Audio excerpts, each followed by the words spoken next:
Hello, I'm going to give you a few ideas about how you can stretch out the ribs and the upper and lower back using your breathing, which is a really lovely thing to do.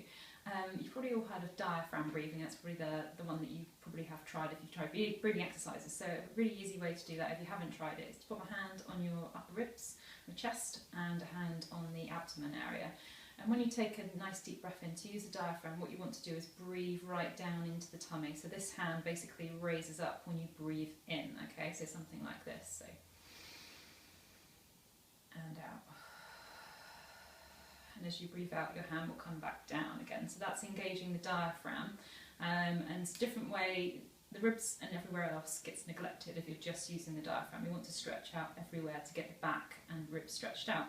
So if you think about putting your hands on the sides of the lower ribs here, you can think about then directing the breath out, so you're moving your hands outwards. So taking a breath in and out. And you can see that you're opening up this way just to give yourself a nice stretch.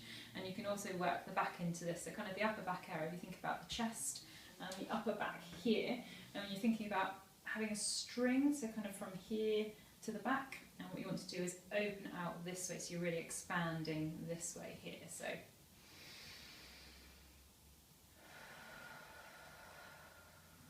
kind of thing, expanding this way, it gives you a nice kind of feeling in the upper back here. It's quite often neglected, and although you do see a lot of people upper rib breathing, which is not the best, to do this controlled exercise where you're opening up the front and the back at the same time is really nice and really nice for the upper back.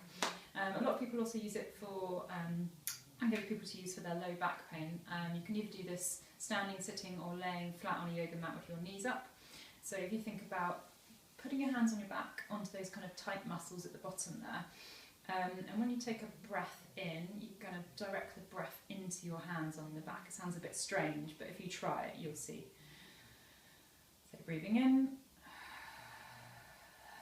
and out. And the same kind of principle as the upper back, you're kind of expanding this way, so a bit through the diaphragm and a little bit to the back. So when you breathe in, you'll feel the muscles kind of coming into your hands, and as you breathe out, you want the muscles to relax and they kind of just soften a little bit. So it's quite nice for people with low back pain to have a bit of relief there. So you can play around anywhere that feels tight around the back and the ribs. You can play around directing the breath in different areas so that you really feel like you're stretching using the ribs there. So it's a really nice thing to do. So let me know if you've got any questions, if you have any difficulties. Otherwise, thank you for watching.